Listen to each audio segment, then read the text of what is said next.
good morning, viewers. It's another beautiful Wednesday here in Nigeria. How you doing today? Yes, today is World's Happiness Day. And now, in a country where everybody seems to be sad at the moment, we have issues of insecurity. We have a lot topping the news. We have killings, bloodshed. We have, hunger in the land. A lot of issues. Are we supposed to be happy? Why? What's the reason? For people to be happy? But on a world's International World Day of Happiness, I think no matter what, people should be happy. And just maybe we're going to be talking to, a specialist who is going to be telling us the reason why you should be happy. People go through stress. I don't want to believe there's anybody this year that's not gone through one stress, through one hardship, through one issue or the other. But what can we do? Sometimes you just keep hope alive. And so today, be happy, regardless of the killings of, the sadness and issues we're having, especially in this area I am right now. It's quite terrifying things that are happening because of course, the killing of the military men and the massacre being meted on the citizens as well. Well, good morning. My name is Princess Cassie, and this is Wake Up Nigeria. I'm reaching you live from Delta State here in Nigeria. Of course, we have Abuja already on standby, and Edo will be coming in as well. Good morning. Good morning. Good morning. Good morning, ma. How is Abuja today? Well, Abuja is cool as usual. It's always cool. It's fine. Just that I would say we are not having a kind of stable light, maybe because of the hot weather. Because since we started experiencing this heat, I've noticed that maybe I don't know if they are the wet or the beating, but they're not giving us light as before. How can Like as Abuja not have stable lights? For as long as I've lived in Abuja, there's always been a stable light, so I'm surprised. What's happening? This is the worst life situation I have witnessed ever since the weather in changed to my the heat stay. period. In Yeah. apart from the change in weather, this is the worst light situation I have witnessed in Abuja in years. It's so bad that Honestly. the way it is now, in days I have not been able to watch a full movie on my TV. It's always at intervals they bring it. Like this morning before I came to work, they took the light for like 4 times. The Just light has this not been morning, stable. on and Has off, been on like and that. off. So that's Well, we can only hope like gets better because Abuja is the federal capital territory. I know that all my stay, I've been in Abuja for so over a decade, and I know it has been, to be fair to them, it has been good. Anyway, we have so much coming in from our dailies this morning, quite a lot. And apart from the killings here in the Niger Delta region, we've seen that three persons have been arrested as regard to that. And of course, we've seen more killings coming from, other parts of the north. And of course, we see that bandits is invading farms again, where farmers are alleging that it is not just their farms but their colleague being killed. They are not able to access their farm as well. We're going to be having somebody as well from the north this morning that will be speaking to us as regarding to insecurity in another part of the country. Anyway, Mary, yesterday on the plenary during Senate, Babio did raise. I was actually hoping to see Princess this morning because she used the same word. So I was saying, how did you know? Because the Senate president did say he believes, even though presently he's under attack, Twitter children, they have no respect for no one, and they've been trying to drag him so hard there, saying Honestly. that how dare you use the word mercenary? Because he said yesterday during plenary that these the killers of this military personnel over here could be, people not from Niger Delta. They could be foreigners. They could be mercenary, used to commit that crime. Do you agree? Just like Princess. Me, I don't I disagree with that. This thing has to Why? do with both communities. Because you cannot tell me that an outsider will come and intrude, you understand? And that kind of killing will take place. No. I feel like, just like you said, today you were explaining that issue. And when it happened, they feel like it's from the neighboring village because killing has been happening. Just like you said, that most times when the people from the Urhobo enter into their lands, Um, Sometimes they don't come back. Maybe they're being kidnapped and stuff like that. So it can actually be the other people trying to avenge. You get. So me, if that person, I don't feel like it's an outsider that is not from that land that is doing this thing. I don't believe in that. What of you, Blessing? For me, because I hold soldiers, military, I see them to be very strong people. Yes, because my dad was in the military as well, and he is a strong man. I feel like for people to take them down, they must have had some sort of rigorous training. Yes, because for the killings, I feel like those people are actually mercenaries, like um, Princess from Edo said yesterday. They are not, or even if they are citizens, I said citizens or indigents of that community, then they are trained. They are not just this was not a fight of throwing stones and sticks. Sure. These are killers, Anything they are and they doing, executed their job I feel like like the what they were trained to do, right? So sure. I feel like these are trained mercenaries. Now I'm torn between, are they indigenous or are they not, or did they actually get people to commit these crimes? Yes, it could be a case of going to get people to actually do these things, but of course I know that these are not ordinary people. They are people who are trained to kill, and yes, they did what they are trained to do. Well, that is the mixed reaction we've been having from all quarters since yesterday after that statement coming from Akpabio, the president of the Nigerian Senate. And of course, also we had the Senate also calling on federal government, apart from investigations here and there, the Senate are of the opinion that the slave soldiers should be, their families should be compensated. Think that is even a good call.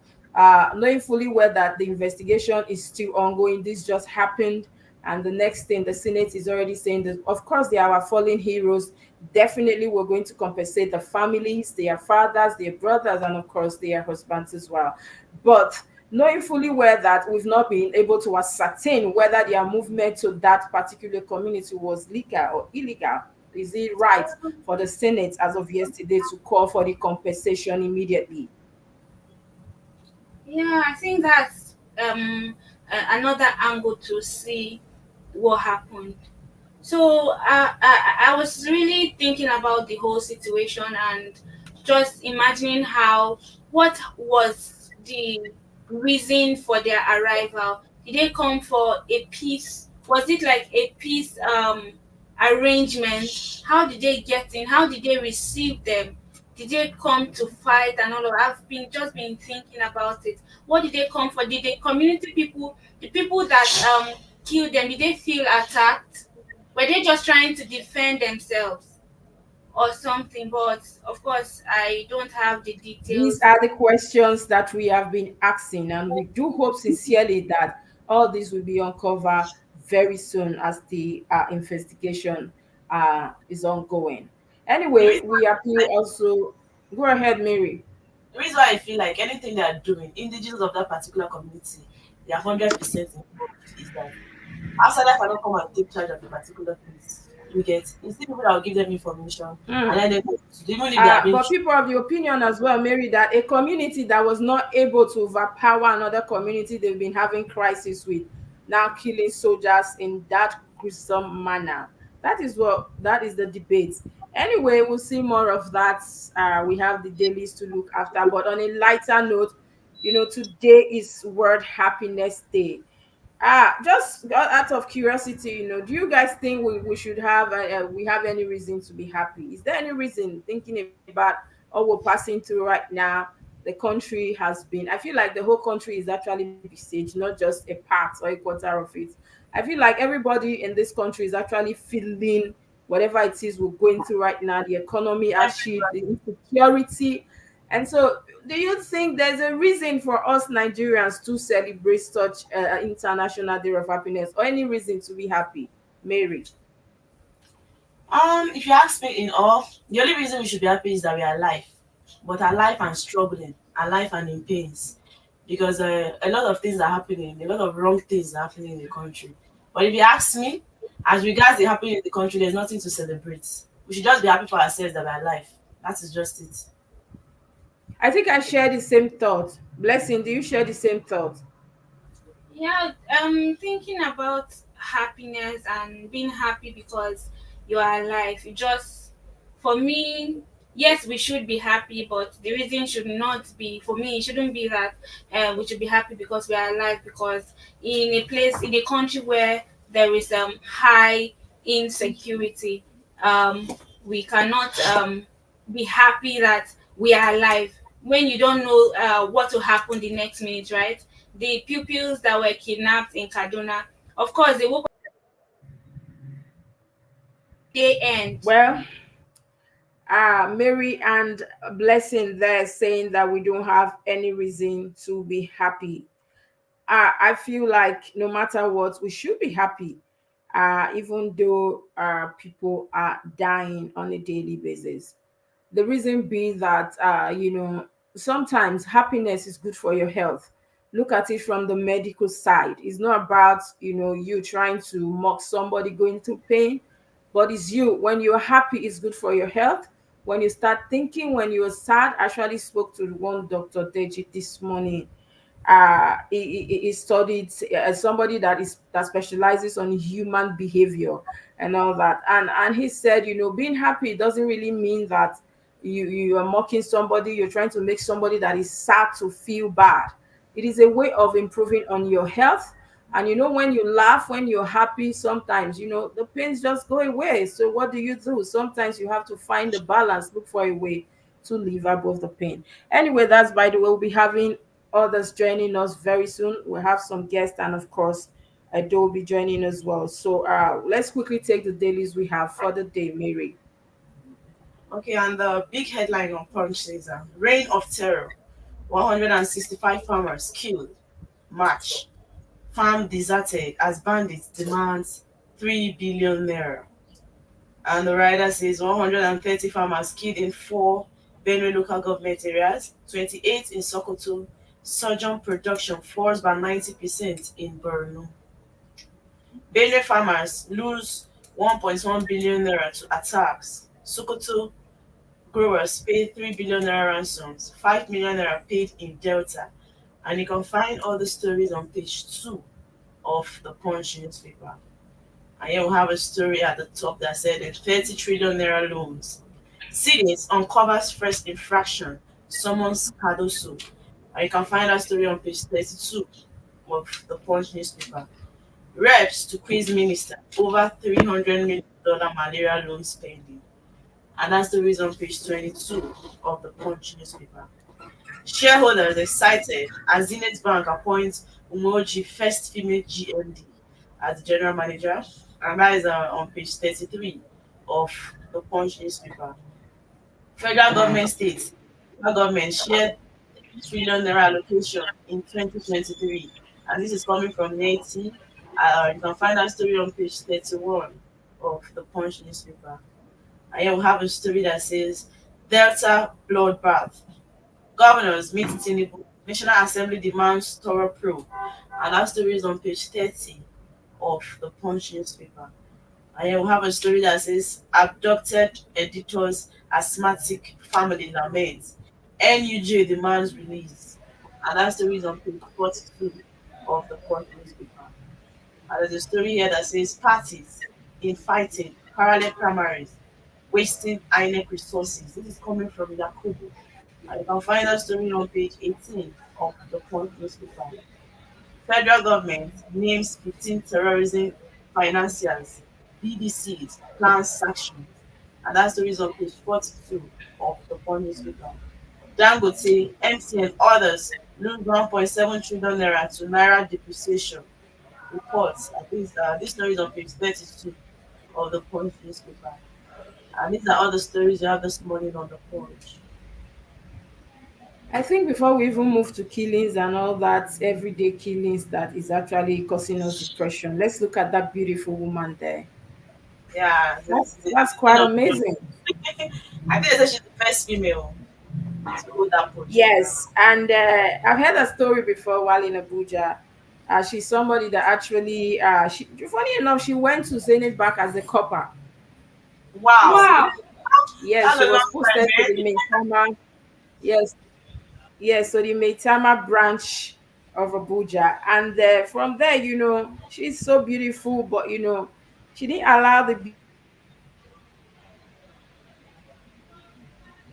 pursuing her Are you there? and yes, I'm here. My network is a little bit shaky. I have Okay. a girlfriend, Mariam, that actually, I think way back, did open account with her. And then I think her husband did. And, she's a very beautiful woman, but she didn't allow her beauty actually get into her. She was more Sure. determined to, to be a powerful woman. This is something that we should applaud in spite of the sad news here and there. We should be happy that we see something like this morning on the front page of Vanguard. Having a beautiful woman being the first female CEO of Zenith Bank. It's not about the beauty. If you also go through her portfolio, I did carefully last night, and I was so intimidated. Oh my goodness, I was so shaking. Like she has gone to so. In fact, I don't know the word to use, but her portfolio, I couldn't even finish it. I went on and on from one school, Harvard Business School, New York this business school, across the globe. She has traveled everywhere, acquiring certificates, in business, in accounting, in law, and all that. And so I think it's something we should actually applaud. And this also should help us young women know that sometimes it's not just the beauty that comes first. It's you should have something too to offer. And of course, if you know me, you know that I'm actually a friend of strong women. I will always stand by them because I want to be one myself. Anything that I feel like striving to be a powerful woman should not somebody should not stop me on somebody should not be stopped as well. If you want to be a powerful woman, that is one thing we should applaud. I really applaud her, and we should follow suit.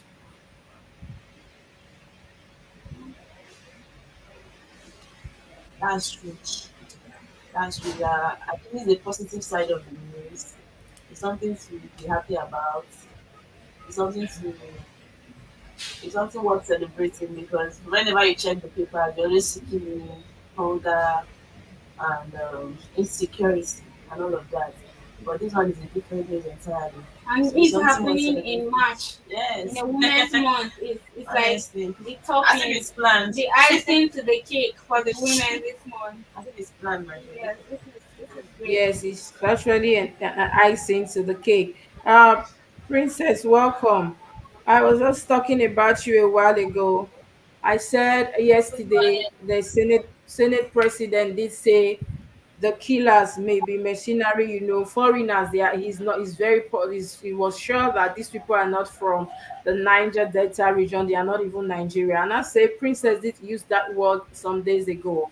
Like do you share, I know you already shared that opinion, but from what we've seen so far, the stories, and of course, though we've not gotten a concrete story, evidence that these killers are from here, neither here, but do you think also that that is a good statement coming from the Senate president? I think it's heavy, it's viable. It's viable because no matter how greedy one is, destroying your home to total desolation is usually not an option. So people who could perpetrate such things are usually mercenaries and not from that place. So I think the Senate president should be talking from a sound intel.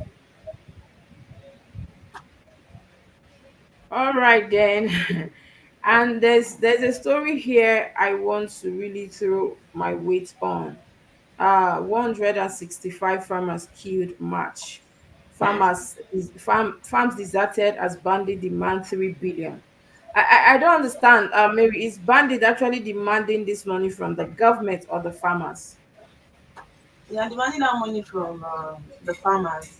And most times you see that it's a particular leader of the community that comes and give that announcement and tell you that, okay, for you people to be allowed to farm, these are the ransom that the bandits are demanding. That was what we were saying. There was a time where they deliberating on this thing on this good morning issue. That's how did they get the information? Is it that the bandits comes and beat the community leader, you understand, and start demanding for this ransom? Who has a link to this bandit?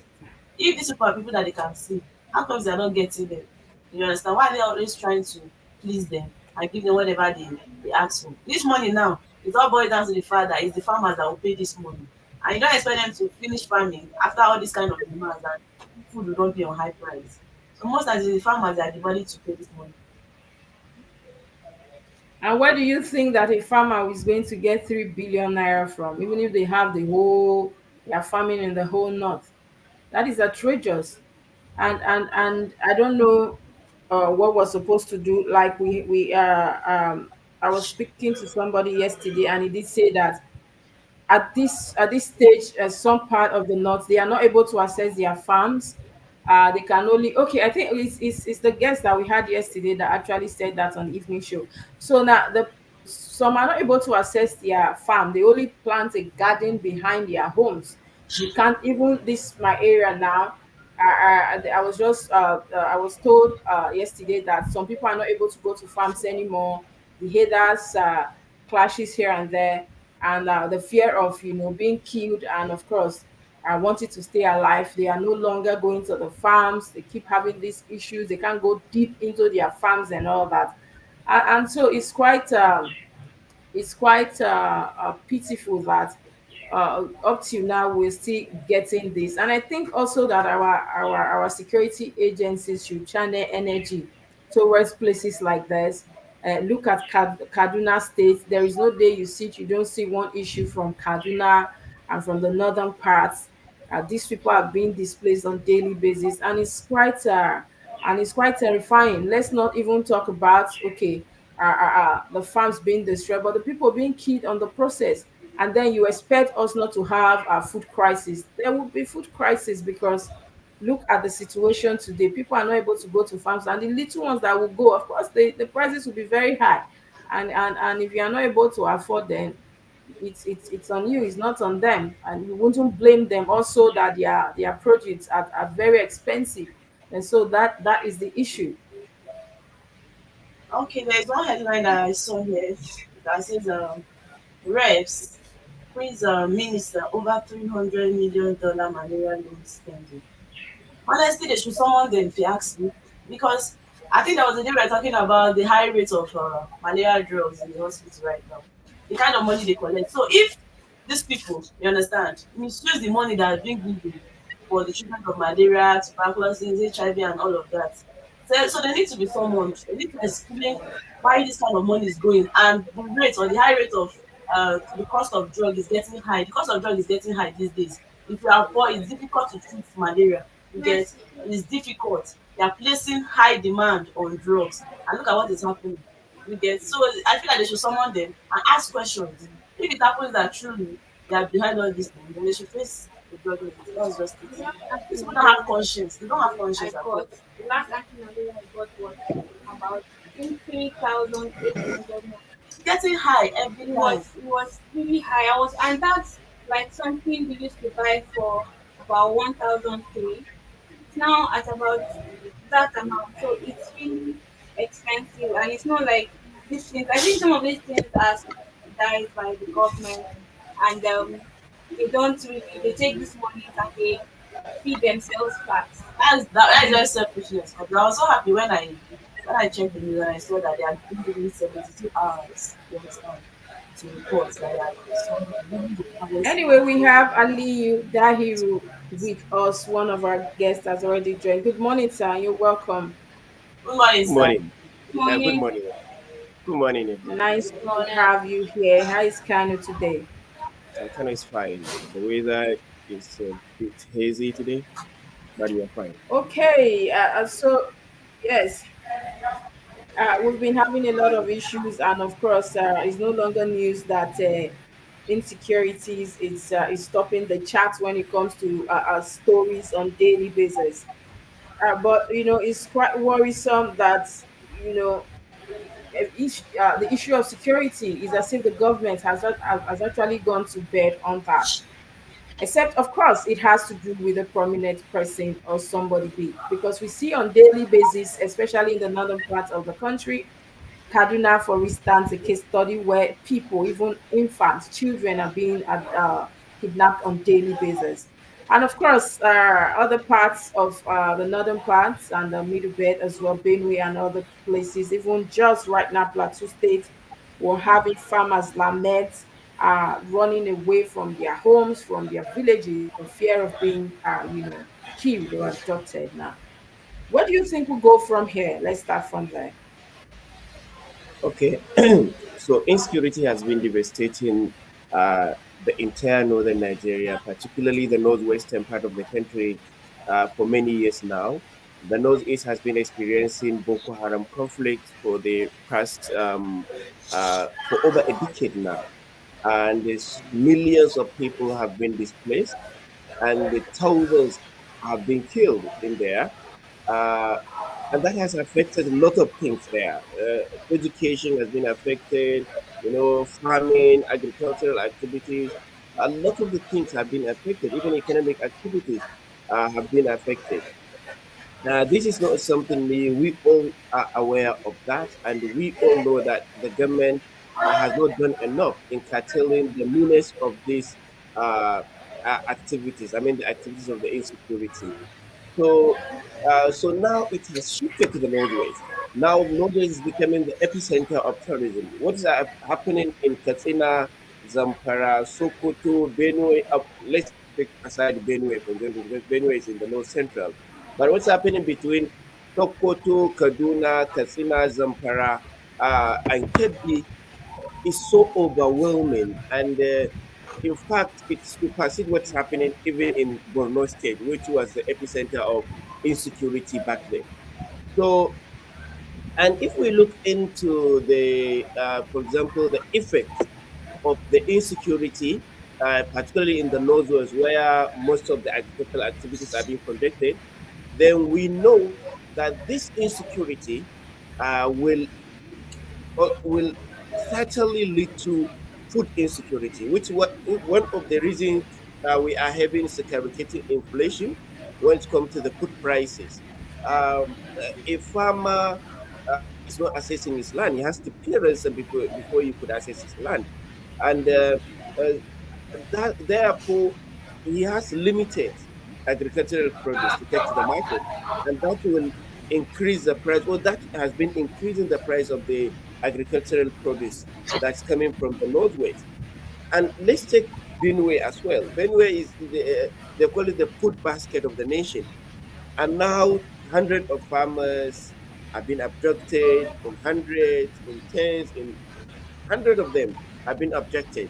So if the food basket of the nation is in insecure state, there is no way the food could lead to the market, and that will definitely increase the price because the demand will be higher and the supply will be very limited. So insecurity in the north is entirely devastating. Now they no longer take people in ones or twos or threes; they are taking them in hundreds. In a few weeks ago, we have seen how about 200 people were abducted in Borno, and then another set of almost 200 in the first set were abducted in Kaduna, including women and children, and then another set were abducted within the past 2 weeks, or even I think it wasn't even past 2 weeks, about 10 days, over 600 people were abducted, like a mass kidnapping thing. So it's not even a type of a kidnapping where one or two or three were kidnapped, but this is a situation where people in tens or even in hundreds are being kidnapped, and the government is doing almost nothing to bring them back. We are not seeing government taking this action seriously when it comes to taking these people back to, or these abducted people back to their families. They always come to the TV station or to the social media, and then give us some statement that is promising the family that's promising the family safe return of their relatives that were abducted, and then after 1 week or 2 weeks, the stories will go down, and then another set of people will be abducted. So it's so devastating, especially for us living in the north, especially for many people living in rural areas in the northern part of Nigeria.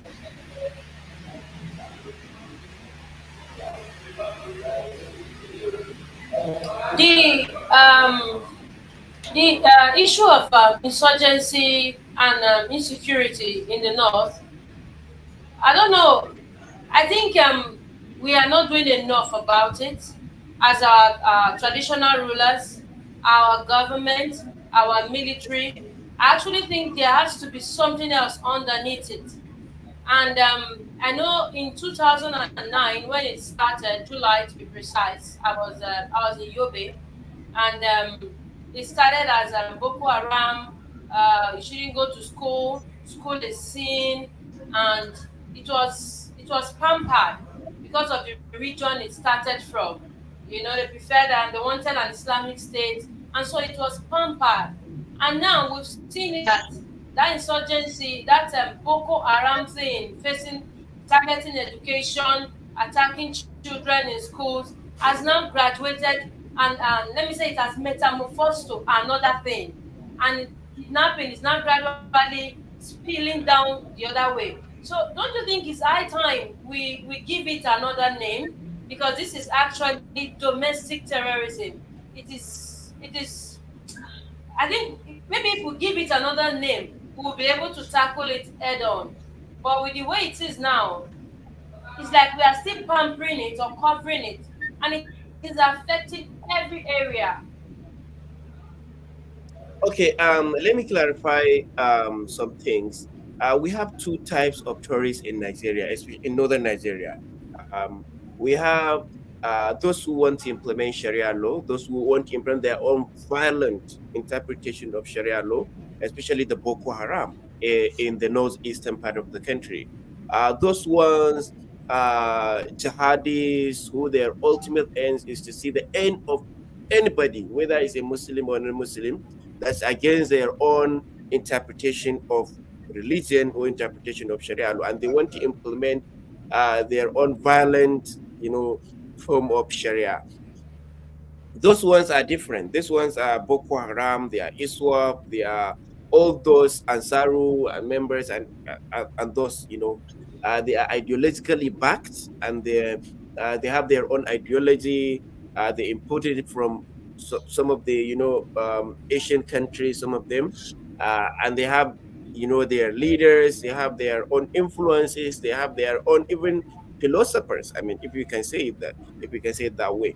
So that one is really an international issue. It's not only peculiar to Nigeria. It is there in Afghanistan. It is there in Iraq and Syria. In fact, ISWAP is a franchise of Islamic State in Iraq and Syria. So it is something that is beyond Nigeria. It's everywhere. It's in Mali. In fact, Sahel now, Central Sahel in particular, where Al Qaeda in Maghreb and Islamic State Sahel, where Jamaat Nusrat al-Islam wal Muslimin have been operating in the Central Sahel, like in Burkina Faso, in Mali, and Niger Republic. Some of these countries experience far more, devastating attacks from the jihadis more than even Nigeria. Now, Burkina Faso is number one most impacted country when it comes to jihadi attacks in the entire world. It's even surpassed countries such as Iraq and Syria. And Mali is the third. So Nigeria is only seventh or even eighth, I think. Nigeria is even eighth. So Mali, all those Sahelian countries suppress Nigeria when it comes to terror-related attacks. And then we have those kidnappers in the northwestern part of Nigeria. These are not any religiously linked.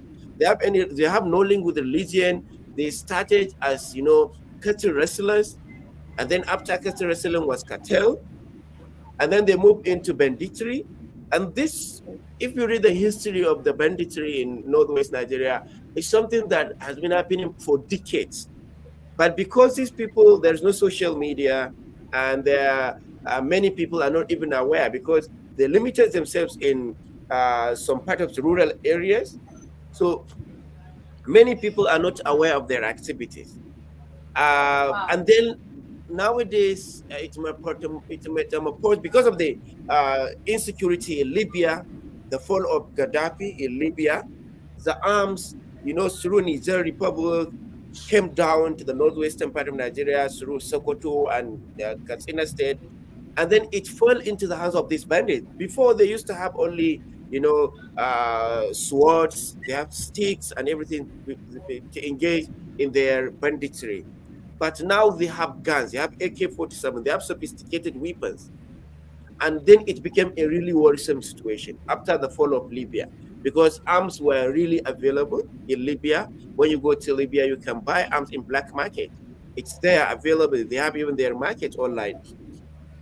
And that was led us into this situation. So after cattle asylum was curtailed, they realized, I'm sorry. Sorry.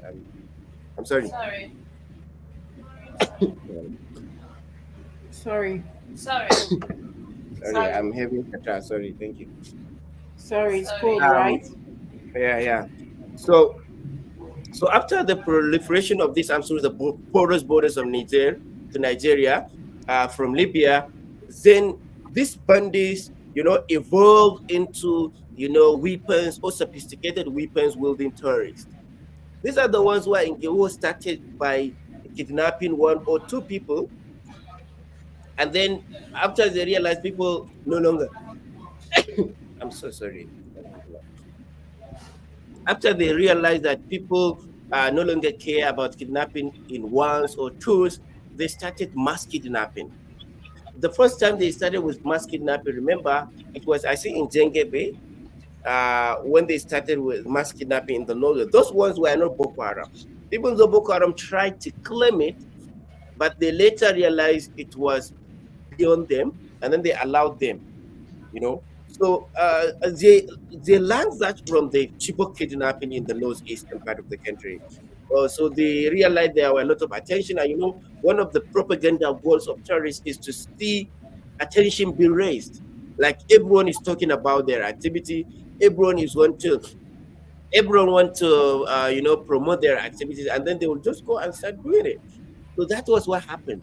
They learned from the Chibok kidnapping, and then they started with that Jengebe issue, Jengebe kidnapping, and then they went with FGC, a lot of things, and then up to the time we are in right now.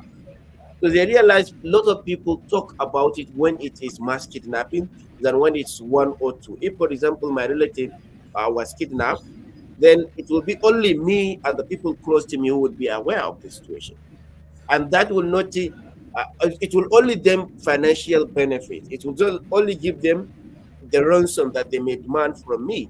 But when it's a mass kidnapping, a lot of families will start blaming the government. A lot of families will come to social media and be asking the people, the government will be pressuring the government to bring back the the children or Victim. the people that were abducted, and that is one of the primary goals of the tourists. Sometimes they may demand that, okay, since we have your people with us and you have some of us in your prisons, so release them and then we will release our your children or your people.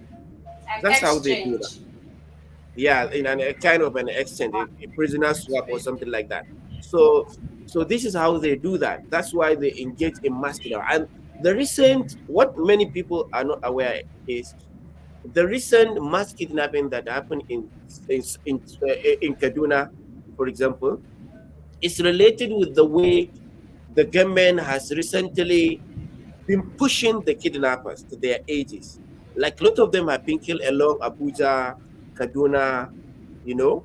If you can remember, there are now a few cases of kidnappings along Abuja, Kaduna highway. So it was because the government or the military has overcame them, and uh, uh, the military has killed a lot of them. And in their own way of retaliating, they went to a remote village in Kaduna where there is minimum security or even no security at all. and kidnap a whole bunch of children in school. So that's their own way of saying, okay, let's divert attention because you are now attacking us and killing our leaders. Let's divert attention and start kidnapping, mass kidnapping, and that will lead to many people or the citizens pressuring the government to abandon such operation and you know come to the rescue of these people that were abducted. Wow, wow, wow. Yeah. Well said, Ali. You said quite a lot, and of course, one would not. With other books behind you, Ali, I understand, and I know you are from the way you spoke. You are really in depth, and of course, it's good to know these things. Like from all you've said so far, we've seen that there's more to insecurity than meets the ordinary eyes. So it's no longer when we say it's a headsman, he's this. Like from what you said, you've taken us very deep into it. But you said something as well that they are trying to divert the attention from this highway to a remote area of Kaduna State because of the over the recent killings and kidnapping as well. Now, there's a statement by the president made that no banditry or no these kidnappers will not be given a dime. That was the word of the president. And of course, we have Gumi, who is always standing as the middleman between the government and, of course, the people, the kidnappers. Now, what's your take on that? Meanwhile, Gumi is saying that we should keep negotiating with these people. Do you think at this point, negotiation is what we really need, to resolve this once and for all? Okay, I think it depends on the what do we mean by negotiation. If it means giving them monetary incentive, that will actually incentivize their activities, and they are likely going to go back into abducting another set of people. This is not the first time that they abducted mass people, like mass number of people. So when you give them money, when you pay them with their demands, and then there is likelihood that they are going to go back into kidnapping again. And they get that money, they use that money to buy more weapons, and those weapons are the ones they will take to go back to kidnapping again. So it will mean a kind of a loophole or a loop cycle, sorry. It will be a kind of a loop cycle where they will be coming and kidnapping large number of people and then give them money and then they will buy arms and they attack another set of people, kidnap them, and then you give them money and then they will go back again. That will be a kind of a loop cycle that will continue go on and on and on. So I'm not in support of giving them any money. That's why with the president, we say that should not be given a dime.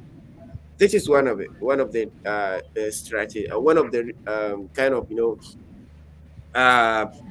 ways of negotiation, which I don't support. And another one is um, when I don't. By the way, the use of force in rescuing these kidnapped children will be really risky because these people have their own guns, have their own weapons with them. And if you say you are going to use gun and follow their route and kill them, then there is likelihood that they will kill the people in their hands. So it's really a critical situation. If you have a family, a member with them, like say your son or your brother or father or parent, for example, you may not be supporting the use of weapons or the use of force in rescuing the abducted people because it may likely endanger the kidnapped victims. This is one of the reasons that I don't support use of force. Ali, What I say, sorry, I'm going okay, to cut you there, Ali. You said it is going to be, if we try to attack, because of course these people are ready for war already. So it's as if you're trying to attack them, you're attacking the people that are already in their camp or in their den. And don't, yeah. don't forget also that recently the US actually offered to help us. That is, if we are not able to do this, they are offering to help us resolve the insecurity issues. Talking about the recent kidnappings of the schoolgirls in Kaduna, do you think we should give that a thought? Yeah, they didn't mention which kind of help they are offering us. So they say they will offer us help. So we don't know.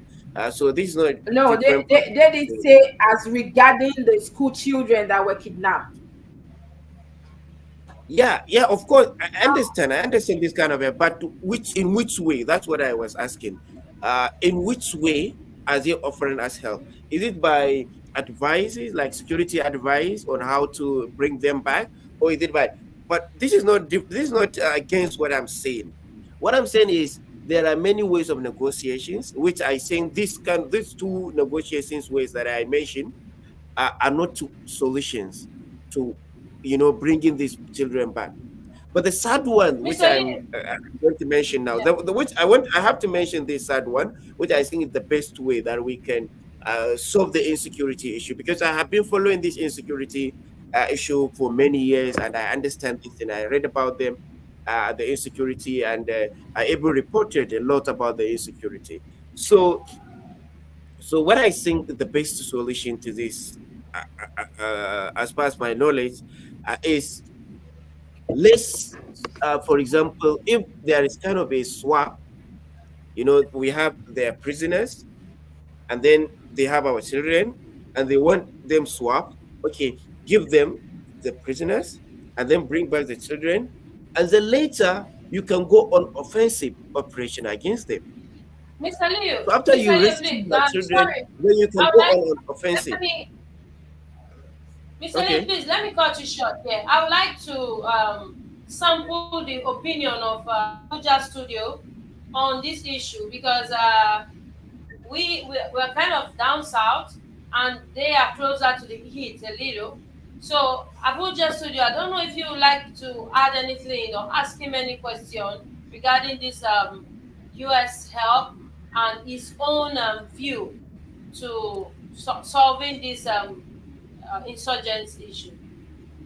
Okay, so for me, when I actually do like the idea of rescuing the kids without what did he call it? This way without force, or these are terrorists, right? Now it's not. This is no joke. How can you bring out the kids without a fight? These people are not letting go without a fight, really. because they need money. They need the money and all of that. I'm not seeing any possibility of them letting go these children without a fight. And the government is not willing, like you said, it's not good to even pay terrorists because the more you pay them, You keep paying. they'll take more from you, right? That's it. So I know that definitely there's going to be a fight, and of course, not all the people. Partly, if there is a fight, we cannot guarantee that all the abducted people will come out safe. But I do know for sure that the terrorists will not let the people that they've kidnapped to go without a fight. What do you think? But that's just the truth. The thing is, at the end of the day, what they need is money. Yeah, You get. And just like you said, if you give them money, you continue to give them money. yeah. You continue to give them money. So it looks as if these people are now a kind of ruling over us. They are not in charge of us. Anything they demand, that is what they do for them. But the truth is, what about, let's see it from this aspect that sometimes even when you give them money, at least it's happening in Abuja here, they still take their lives. Yeah. They demand for ransom, they try to get this ransom, they still take their lives. Thank you. So to me, I feel like trying to rescue them is the best, even though not everybody understand will come out free. But those people need to be tackled. They need to face these people, you understand, once and for all, instead of putting them body and all of that. Because the money issue has been the thing that has been trending, has been the thing that they have been wanting, and even at that, they have never stopped. They keep on doing what they are doing. Yes. So the truth is, I don't know, the federal government has been having security. I can't really tell. You understand? I'm not doing much. But if you ask me, I feel like we should have a lot of security that will fight these people and get these people out of that place. Mr. Liu, I think with the way the situation is in the north, we at the south, we need to follow up, we need to learn, we need to understudy what has happened, how it has been tackled so far. so that it will not get to the south and escalate. Like we are having issues in Delta now, where we are having some very high skilled, I don't know what to call them, bandits, I don't know, but I know they are definitely not locals, attacking our military. So before it escalates to what we have in the north, I think we at the south, and Princess, I don't know if you buy the opinion, we at the south, we should actually understudy how these things started in the north and look at a way for it not to escalate in the south the way it is in the north. Don't know. Okay. Yes, I think. go Okay. ahead. Um. Go ahead. Okay. In every environment, they have their own, uh, social factors, that make for the emergence of any type of insurgent or terrorist or whatever. uh, in the nose, where it's easy for somebody to be swapped into religious conservatism, into religious extremism. That was the reason why Boko Haram started. So in the south, I don't think there is such kind of problem, uh, because it is here jihadis could infiltrate, and recruit people. It's very easy here in the north to do that. Most Muslims in the south, especially in the southwest, that means the Ocean, Ogun, Lagos, most of those Muslims are really liberal in their own approach to the religion, unlike the northerners, who are most of them are conservative when it comes to approach to religious issues. So I don't think there is any uh, problem that those in this regard that they may face. Only that I know that ISWA um, had tried to see that it divert attention from the north by maximizing their area of operations to some part of the south. Like for example, the attack on the church in was it in Ogun or Ido or whatever? I forgot. There was a time when ISWAP conducted a church attack and it killed several people in the southwest. So that one is different. That one was to divert attention because they wanted the military to move from the northeast to other areas in the south so that they could, operate well in the northeast. That one is different. And for the banditry, one of the major reasons why there are bandits in the north is that there is a very large swath or a very large forest area in the north. For example, in Kano, there is no insecurity issue because we don't have forest area in Kano State.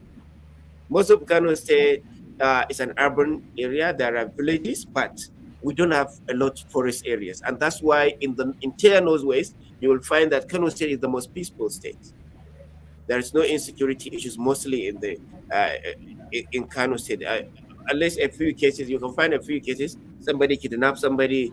Maybe they are in the same neighborhood, and then you kidnap them, and then later he was arrested because he is not sophisticated when it comes to arranging the kidnapping. That one is different. But another problem is allowing communal clashes to change direction.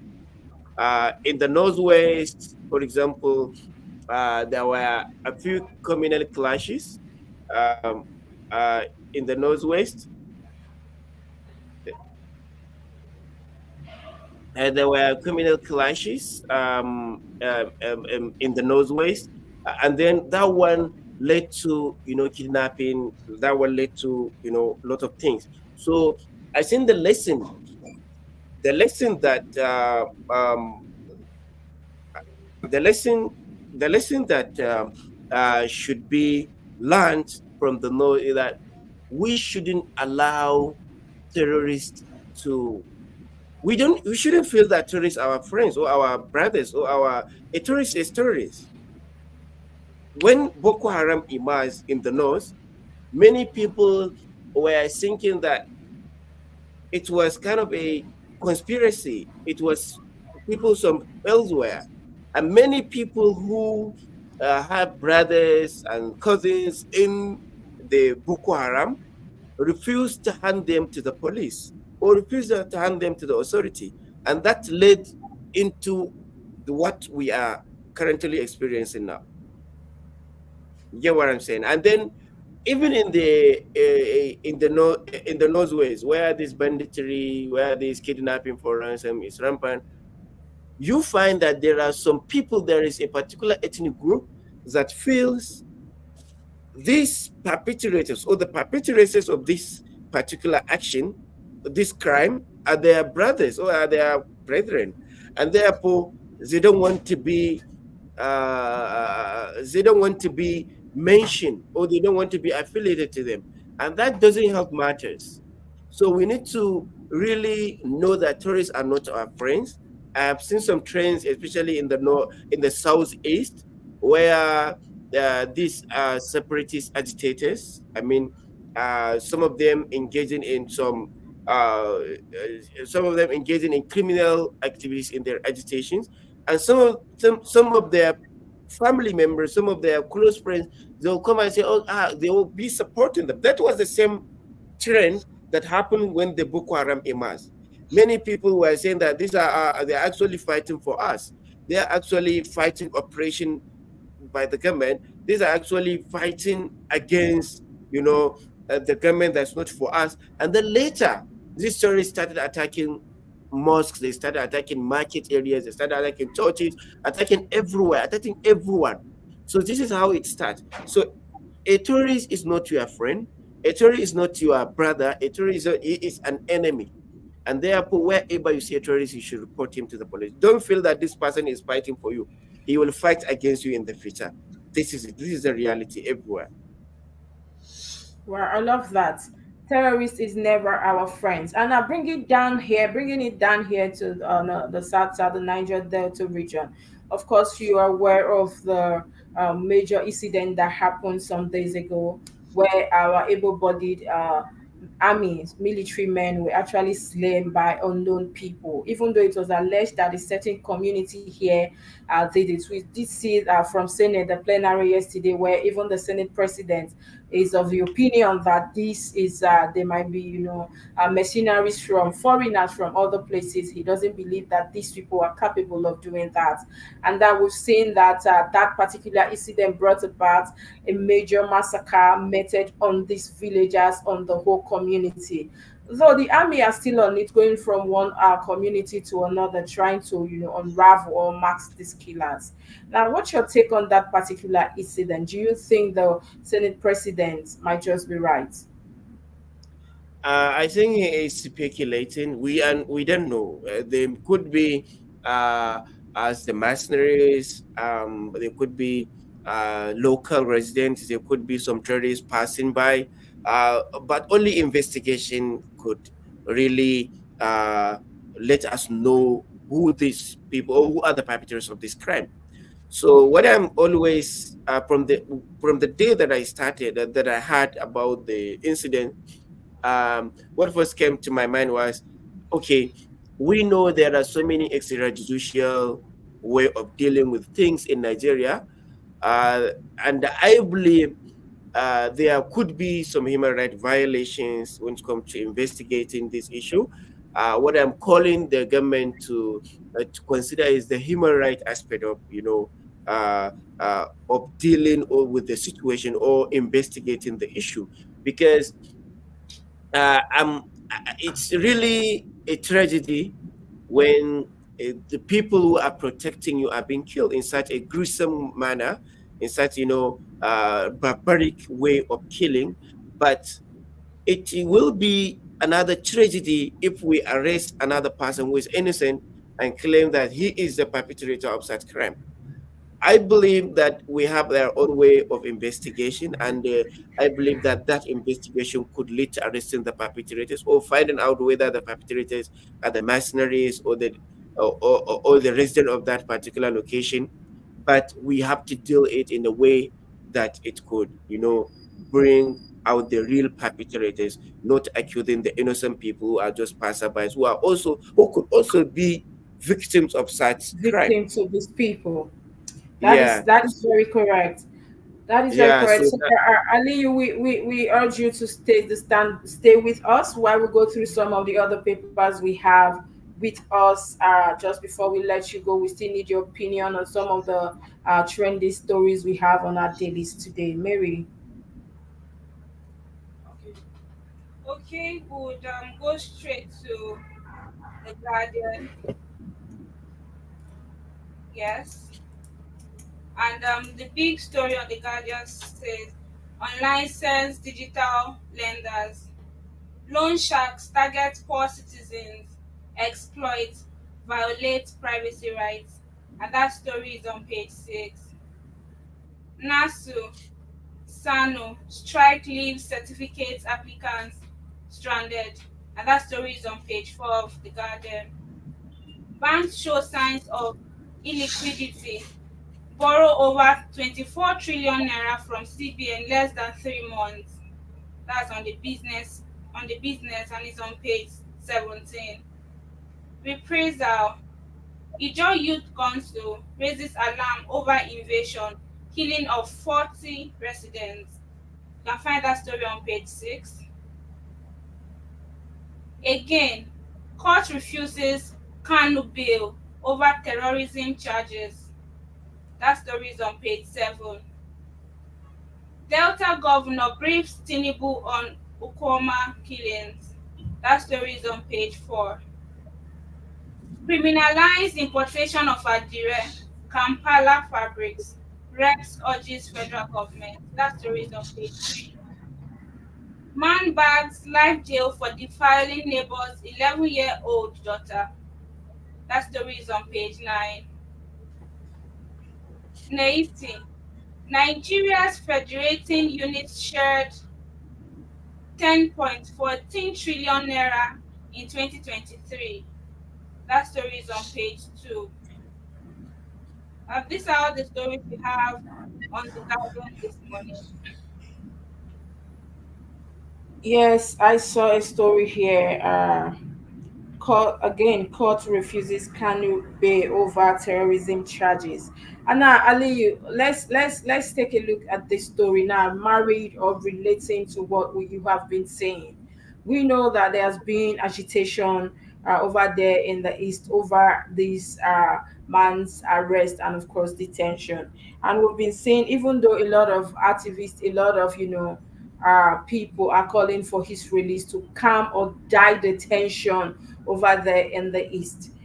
What's your take on that? The fact that the man is being kept, is not being released, and we're still having this agitation that is gradually turning into something very big, something we'll not be able to control in the future, just like what we're having in the northern part of the country now.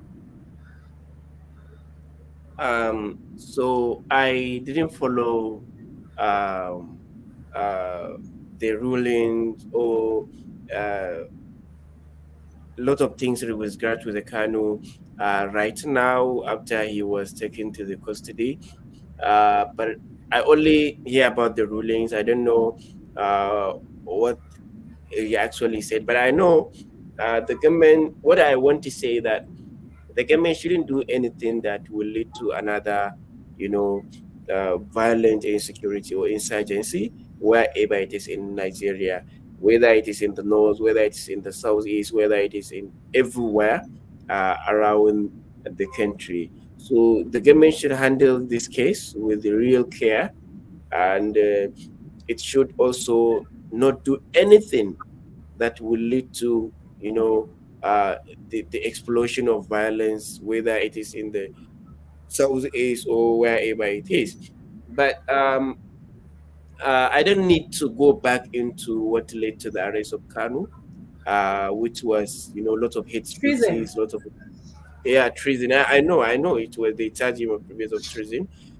He made a lot of hate speeches, you know, asking people to go and kill some people, and that was really a really huge crime. It's a big crime. Um, but once come to handling sensitive issue like this, where a lot of people are waiting to see what will happen before they will just go into another or to lead to the next line of action, then we have to take care in dealing with the situation. I'm not calling for his detention or his release without due consideration. I'm not into either black or white kind of things. I'm into a gray area. We need to take care. If somebody is accused of a very big crime such as treason, it's really uh, difficult for him to be released just by all activists calling for his release or something like that. Uh, but the government need to be sincere when it comes to dealing with any issue that's political and it's really sensitive.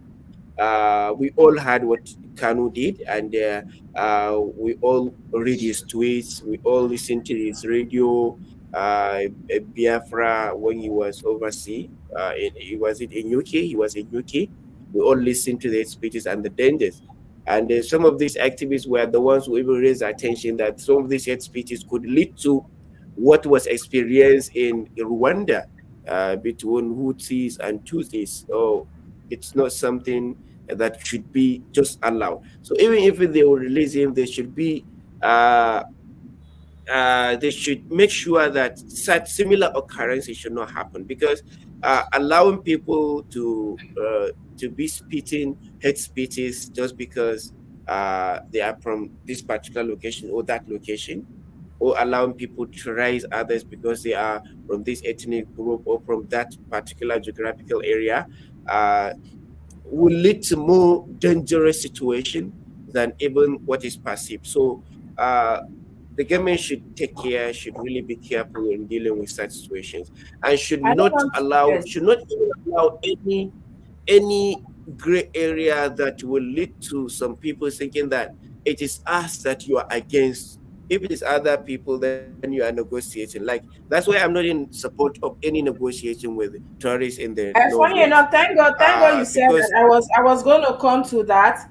That when it's order, you call for negotiation. When it's Kanu, you totally forget about him. So why not try him, and then we know, okay, there is a sentence rather than you keep adjourning. He has been there for years, and we're adjourning on daily basis, and so people are yeah, beginning to think it's more political, than just being an arrest or hate speech or treason, like he was charged for. He has been there, yeah, readjourning. You don't want to try him. You don't want to let him go either. And he has said, even Kanu did say yesterday that he feels like the plan of the government is to, let him die in their custody. And he is actually calling on the government as well to for a transfer from that particular prison. And so, my opinion, of course, I'm a journalist. I've always been yeah. neutral, but I think that the government should hit it head on. You don't put him there because you not trying him or you not convicting him mean there is no I concrete think evidence. I think no one. Okay, hello, can you hear me? Go ahead. Okay, I think no one should be allowed in the custody for such kind of time without the trial.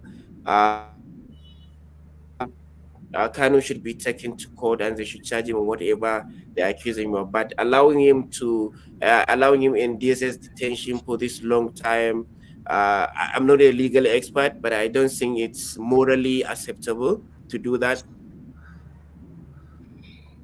network. Uh, Hello, can you hear me?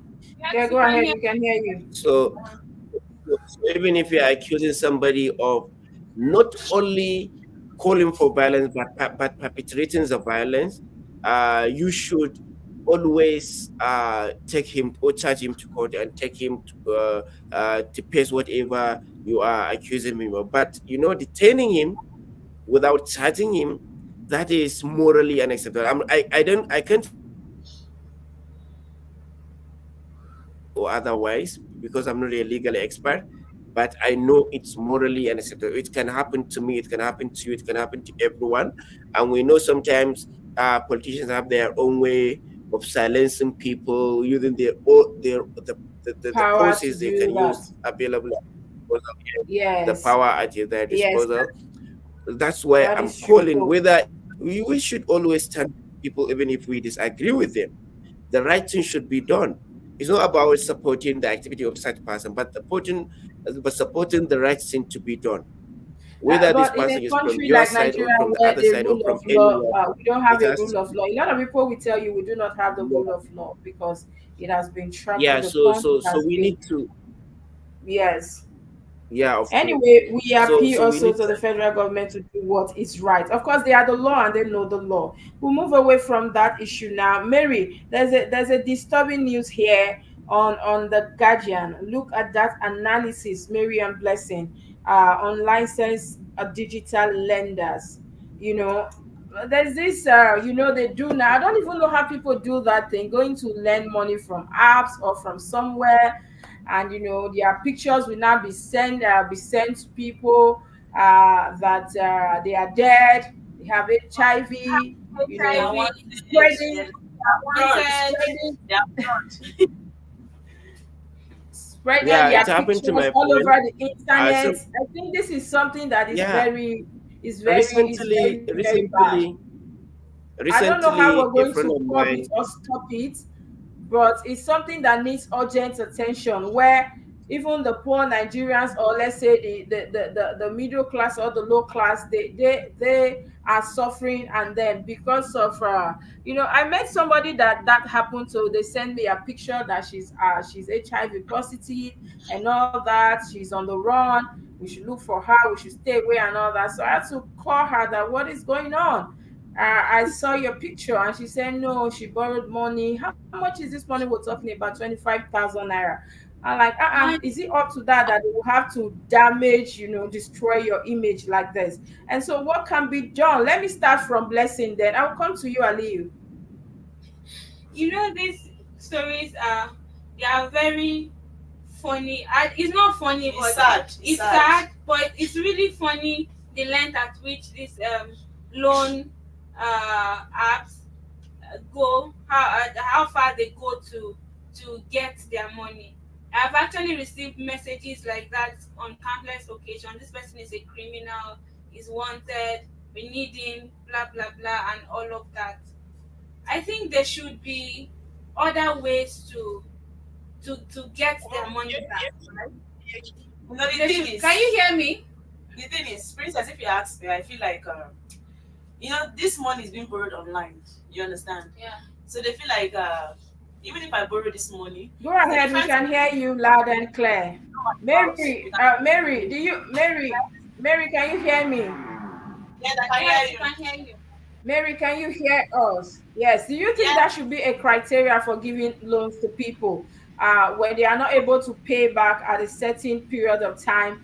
Or you already know that, okay, they are not able to pay back, we're going to spread their images, we're going to lie about them, we're going to say they are dead or they are HIV positive, they have all kind of diseases, just to paint them black. Do you think that should be a criteria, for giving people it's not loans? like I'm trying to side them, but the truth is, before they lend this money, they know that that is the repercussion. You get, and they go ahead to borrow this money. So when they borrow the money, most now, although me, I've never tried borrowing any money online. You understand? So the truth is, Princess, they borrow this money, they refuse to pay. You understand? Some they will even ask to the one they So borrowed. they should be crucified, they should be killed. No, it's not like that. It's not like they should be killed. What they do is they send your images to your contacts.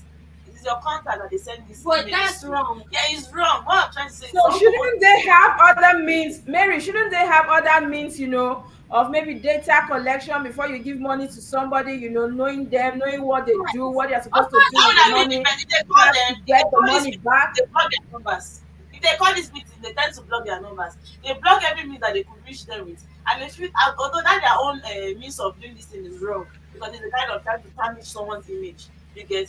But most times, well, I have seen somebody that's borrowed from this loan app. If they call them with number A, they will block. Number B, they will block. Any number they call them with, they will block. They keep blocking. You understand? And they don't want to pay that money. And that is the only thing they do. But most times, why I feel and I hate what they do is they'll put your image and they'll say you're HIV positive. People should run from you. They'll say stay away from this person. He's into fraudulent act and all of that. Yeah, I feel like if they should have another means, because that data collection you're talking about, that is the contact that they dropped. they You get get. no. They have your BVN, they have your NIN, your picture, and Yes. your address. Of course, the address you But they give only them, call. They will not come to your place. the They'll start calling address you we on give phone, them has to tally with the address on your on your BPN. national identity uh, And they don't go to people's house, so it's just the online stuff. It's very wrong. It is It's wrong. wrong. It's wrong. And if something can be done, it's either they look for another way to get their money back or not do anything at all, because going that length to tarnish people's images because they borrowed 5,000, 10,000 naira is really, Sometimes really when wrong. you hear the amount, you just become weak. Yes. Sometimes the amount is not big. Princess, before we go to Aliyu, Princess, can you hear us? Yes, I can. Don't you think that we should have a way of, tracking these people home? Because I know, of course, they are dropping their addresses, their datas, they have, like BVN, like Blessing said, they have other means of reaching out to these people. I don't know how to put it, but at what stage do you think it should get to that part where instead of meeting these people at home, trying to, of course, somebody will not come and borrow money from me without me knowing what they want to do with the money, and just the next thing you are pasting their pictures all over internet. Look at Guardian today giving us that analysis what those people are going through. They're trying to, they borrowed money, of course. It's a fact that they borrowed the money, but not paying back the money is another problem, and now trying to destroy their image, painting them all over social media as HIV positive or as fraudsters and all that is another thing that is detrimenting to their health, and that is what the Guardian newspaper is trying to outline for us today. What do you think can be done?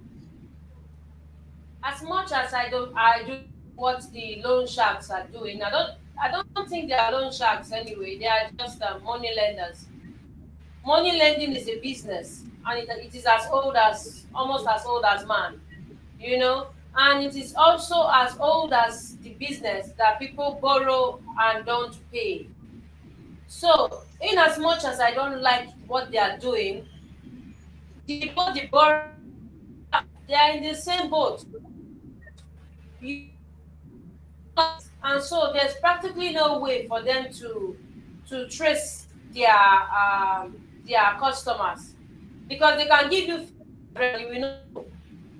And they too, they know. That is why they have to put that measure on their app, that access to your contacts, because they know they cannot reach you. And the funny thing is that it is when there's, it's not everybody that they blackmail. When you borrow, you pay. They increase your borrowing limit. They give you, you pay back. It's simple business. But some people, when you borrow, you don't want to pay, and you know that they cannot reach you in any way. You understand? So you have pushed them to the wall. So they are just meeting you halfway. You that refuse to pay. And sometimes when they call you, they call and they'll tell you your loan is due. They are not that they are not, yes, they call you that your loan is due. Then I think somebody called me and said my number was used as guarantor for somebody, whatever, and the person's loan is due. So I asked the loan person, why didn't you call me to confirm before you gave the person the money? And they apologized. They were quite human. And they said, I beg, can you help us reach this person? Even if he cannot pay the full money, he can just pay like 3,000 something upfront. They are not barbaric. It is when you have not pushed them to the wall, you don't take their calls. Everybody on your phone are not answer them anymore. They will not have to go the extra mile. So at that juncture, I don't like what they do anyway. But at that juncture, both the borrower and the lender, it's the same thing. That is the same thing. And they And so have Ali, Ali, I I'm quite curious that these people are able to access all contact. I don't know how they do that, but it's no, quite but worrisome that I will it's be the in my borrower. house. Yeah, yeah. He's the When you It's in the download app. apps, It's, okay, yeah, it's under the yeah. When you agreement. download apps, you give them It's in the permission agreement. For them, to you have your to agree. You have, contacts. Wow. Everything you have in your phone when you are downloading. That's why you need to be really careful when you are installing an app. You need some apps and ask you for the permission. Right now, when you go to App Store or Google's Play Store, they list the kind of access that app may have to your phone. And when you have a latest Android, or when you have a latest iOS, it will show you even if the app is recording your voice or recording your video. So this is the way they get to your contact. You may not be aware, but they have access to all your content, everything that you are dealing with in your content, and that's how they get your picture, how they Mr. get Lee, your Mr. Lee, the borrowers are aware, except they don't read. yeah, There's yeah. a way they write Some it of in them the are term really in naive. the agreement. Some of them are naive. There's the Some agreement. of them are When you aware that they are yeah, naive. you're aware. And one of the Yeah, you biggest, are one aware. of You the have to click agree on your phone yes, for the I app to understand. work. Yes, and those are the terms But and how many conditions times? for them to borrow you money. You agree. Yeah, allow me to say this thing. But how many times will you find people installing application or softwares without reading the rules and regulation, like software license agreement? Many of us do that. We all have done that. Nigerians don't We read. That's the agree idea. to license agreement without reading it. Many of See, us that's have the done that, idea. and See, it's so not most their people fault who that are you did borrowing not the read it. money, It's We'll not talk their about fault. this reading culture. most of Nigerians people don't do read. that. As someone who has taken a It's not their medication fault without that they reading put it there. It's you that did not read it. It's So there. if you You want to kill agree. somebody, allow me to say this thing. Allow me to say this thing because I need to go to another meeting. If for example some people, if you want to kill them or if you want to enslave them, just put it in the license agreement, and they will just agree without reading the license agreement. Many of us have done that. We open an account in banks. We didn't read the license agreement. We just open and sign and agree. So a lot of people are not aware that it will lead to that kind of things. I have done a report on these loan sharks, and I realized that most of them, they list that if you default the loan, they will have access to your content and they will do whatever they are doing. So it's not their fault. Even if you take them to court, they have already said they will do that, and you agree with that. So it's now left for the people to be aware and to be more knowledgeable in dealing with this kind of loan sharks. It's not their fault. It's not their own problem. And another problem that we are facing in Nigeria is that these conventional banks, it's difficult for you to take loan from conventional banks. It's really, unless if you are earning salary. If you are earning salary, they will be sending you text messages. They will be even calling you that you can take loan of so amount from Access Bank or from GT Bank or from whatever bank. But when you are not earning salary, they will not give you such kind of loans. And that is what makes a normal street vendor, somebody who is not working, to be going and taking loan from those loan sharks. Most of them are Chinese. Most of these apps are Chinese. They come, they are not aware. They come with their own money, and they know that you care about your image, you care about your reputation, and if you refuse to pay them the loan, then they will just release your pictures, and they'll just be saying that you have. The biggest problem with this is it's not about tarnishing your reputation. If it is that you didn't pay back the loan, please ask your friend to pay back this loan.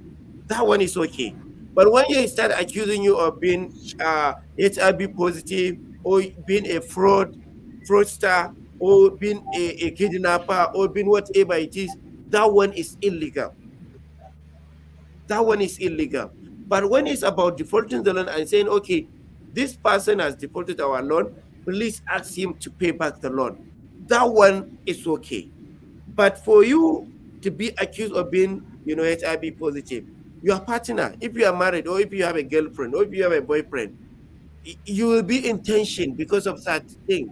You'll be thinking that he's also infected with the HIV because of just taking loan of 10,000, and everyone around him.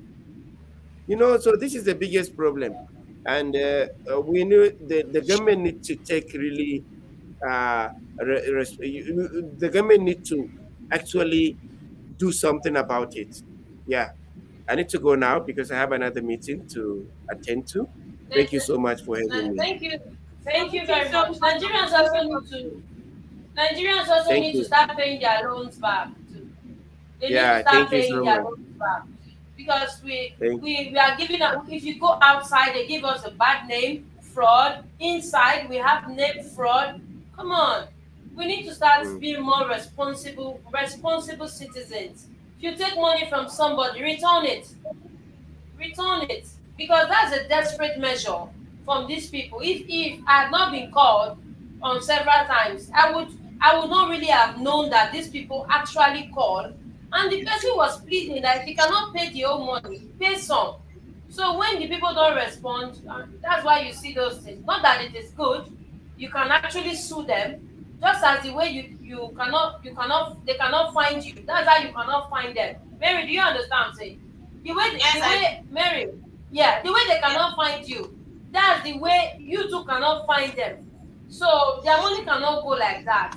So they have to, yes. like you said, you block line A, block line B, block line C. You understand? So what do you expect them to do? It's their hard-earned money, and you collect the money and you refuse. It's stealing. It's stealing, and they might not have the money to start taking you to court. It's a civil case. They take you to court. Court will say give them 10 years to pay 10,000 naira, and they will be paying lawyer and all that. So they just look at it that since these people are not responsible, let's just deal with them in an irresponsible way. So if you take the money, pay money. If you cannot pay the money, take their calls. That's what I think. And I think also, Princess, we should go back to the traditional way of, I have some here in my town here. We all know, I grew up meeting them. We know them. Before they borrow you money, there's a collateral. You bring something, and if you're not able to pay back, they take that thing. Even though people have the opinion that they will go and do one voodoo juju so that you not be able to Yeah. pay back, and they just take that land. But I feel that you could borrow from your friend or from family or somebody. Otherwise, for me, borrowing has never been an option from an app or from anybody, or even an app. That one is even worse. And most of the time, if you see this amount of money they are being dragged for, sometimes 10K, 15K, I 20K. And the person that they sent me her picture that she was HIV positive, she's on the run, they are looking, she went to the hospital and she escaped and all that. I was shocked. This person, it was just 20K. I'm like, when she told me, I said, why didn't Express you not tell yourself any of now. them? So it's as That's funny as it stands. Yes, I think we should also be cautious, like Princess and Mary said. You that borrowed money, know that you should pay back at some point. You don't borrow and you go to bed. You borrow, you use it for something, and you try to, also, even if you are not able to pay it full, be paying it instrumental, and before you know, you're done. So I've never been a person that will say, okay, borrow and eat and go to bed. It's never a thing for me. Anyway, let's take one more story and we go. Mary, yeah, paper rather. the Vanguard. And the big story says Delta killings. Three suspects now moved to Army headquarters in Asaba. Senate probes killing calls for recruitment of more policemen. And another one says Oberobori briefs Tinubu says there won't be further attacks. No situation under control. Clark condemns killings, urges military to exercise restraint. Investigate Delta killings. Reps task military. Flags flown at half mast as it begins 3-day mourning for slave soldiers. Civil society groups call for unbiased investigation. And also, Lula appeals against revenge, indiscriminate actions on innocent civilians. Military moves swamp bodies to Okwama. And you can find other story on page 5 of the Vanguard newspaper. And at the top, we have a story that says Edo Kuba. Only 6 parties have filed nominations coming from INEC. One is party to stop granting necessary waivers to defectors. And that story is on page 7 of the Vanguard. And here there's a story that says Edo Assembly directs to set up committee on Shaibu's impeachment. And that's on page 10 of the Vanguard newspaper. I think we should look at that story. I was going to ask you, Princess. I know I saw that report yesterday. What's happening with Shaibu in your state? He's facing impeachment with his boss. Obaseki. He's facing, yeah, yeah, he's facing impeachment with his boss. So and that has been his fear for a while. That was why he took them to court the first time. He took the house of the speaker, the CJ, even the governor. He took them, then the commissioner of police. He took them to court, and as at the time he took them to court, there was no wind about the thing. There was no noise about. There was nothing. It was out of the blue. So I think somehow he had it coming, and then after everything, he withdrew the case. He went back to appeal to the governor, but I think the governor is not the one to be allayed easily, because the governor's condition was that power should go to the central, and the deputy is from the north, and he wants to run. So as he continued to push for the gubernatorial ticket, being from the same party, the governor has to now use all in his means to push it. Though they had begged him before to lay down his arms, but during the primaries, the deputy governor was listed as one of the candidates at the primaries. But on the day of the primaries, while the delegates were still doing accreditation at the accreditation venue at the hotel, while they were still there, the deputy commissioner, he moved some people, whether they were the official delegates, I don't know, but they claimed to be 300 and something or so. He moved them from that place to his official residence at Commercial Avenue, and ran his own parallel primaries. And before those state security network people got there to disband them, they were done, and you could see it all over social media that he had been declared the winner. Whereas the main primaries of the PDP was yet to kick off at the stadium. Immediately after then, as soon as the dust settled, the impeachment notice came up, and that was a few days ago. And then I think on Monday it just kept coming, and this time around I don't think they are going back. So some other parties who are sympathetic to the deputy governor are now trying to tell the CJ, trying to tell the speaker to stop the impeachment. It's just few days to hand over, a few months to hand over. They should let him finish and all that. But this time around, they've already served him the notice, and they are still on it. We hope to follow up the stories from inside the house from next week.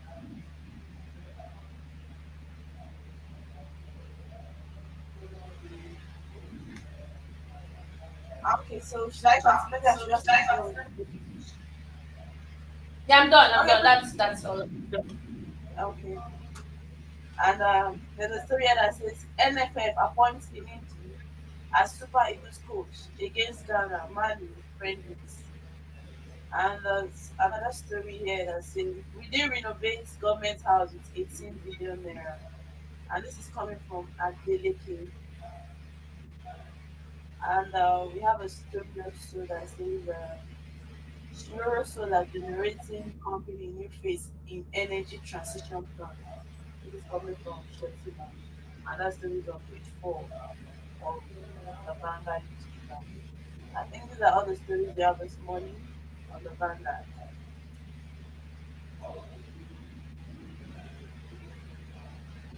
Are you there? Yes, I'm here. Network is quite frustrating. I Okay. think uh, I think MTN actually owe me, they owe me this service provider because they frustrated me a lot this period. Just before we go, Princess, I was trying to look at this. Now that he lost the bid to stop the impeachment move, and now it's as if the whole the governor is against him. It's as if the world as well. So, what do you think will be his fate at the long run? From what I'm seeing, the party is a united front. I'm trying to be as objective as possible. They are all my friends. Everybody's my friend. So I'm being as objective. The party PDP, they have a united front, and they have a majority in the house. and the house has passed, every other thing you are seeing is not emanating from the house. There's no division in the house on this issue. The only thing we are seeing is from outside appeal. So it is whatever the house decides, and I think they have a united voice on it. So let's just wait and see how it unfolds. Hello, Princess, are you there? I think our Mary? Yes? network is misbehaving. Network is Okay. Mary, I think it's over to you now. That's all from Edo here. Okay, there's this story I wanted us to talk about. This one that said we did renovate government house with 18 billion naira coming from Adeleke. So how much did they not use in renovating the these people? Why is it that most times their problem is always It's padded. It's padded. they will It's, not- we're always adding shoulder pad to everything, so that's just it's always They about are money. So how padded. So the 18 billion is the padded figure. They did not it's really annoying. you know these three suspects nabbed and moved to army Headquarters. headquarters in Asaba. I hope. See, I'm Yes. sincerely hoping that these are not innocent people, that these are actually the people who were involved. Because Yes. it will be Very annoying when they get very, there and it's very even bad. innocent people. if these people, because anybody that has been caught for this will not be treated lightly. Honestly. We know this thing. With the, I wanted to They say should. the anger part of this army. They You should. They get should. I know, can you hear me? I said with the anger in the heart of these army people, anybody they get, they don't want to even know whether you're innocent or not. Innocent or But at the not. end of the day, if they're trying to I get don't care. I don't care. I don't care how they go about this right now. My own point is that they have put it on the headlines that 3 suspects have been nabbed. They should tell us their names. They should put their pictures. They should put their Yeah. pictures, tell us their name, their profile. Not 3 suspects unnamed soldiers. No. Put their name. Yes, Mr. ABC, Mr. BD, whatever. Put their names. When you put their name, if you see an innocent person, you will know from the Yeah. profile and all that. They should put their name. Anybody they catch, they should just put it. They should not give us flaws. They should give us names. Let us associate these suspects to names to faces, back to up with names. pictures. So Yes. names to back up with pictures, very important. I mean, I'm They actually should feeling put bad. it. I don't know. Let's not be like innocent people will suffer for what they did not do. Exactly. Let them put their names, yes. Let them put their names. If the court now says they are proven guilty, fine. If the court says they are innocent, fine. But the thing is, let us put a face to this disaster because we know there's killings on both sides, and we know that we can see the army and we can say they did this, they did that. But they have caught somebody. Let them show us the face. Let us be seeing pictures. Let us see graphics. Because all these killings has been graphical. Now that you are beginning to wrap up and make progress, let it also be graphical. Let us see it. Let it be tangible. Don't give us fluctuating network reports. We should see it.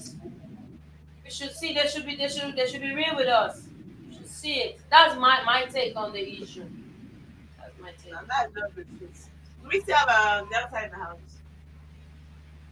Okay, I think our network is really bad. Okay, and this was So actually I the think last we are about an hour. We are almost going an hour 40 minutes. No, yeah, and our network is really disturbed. She's not yet back, right?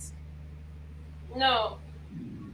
Okay, so Prisa, what do you have to say before we call the show a wrap? Like, what can you say to Nigerians as regards the current happenings in the country? Man, I'm just going to say, stay strong. Nigerians, we are wired for tough weather. Just be there, be you, hang in there, and we will go through this. We will come.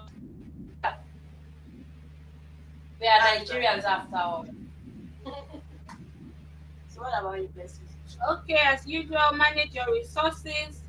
Don't spend more than you earn. The situation is bad, but save a little. And yes, stay safe. stay safe at the end of the day. Stay safe.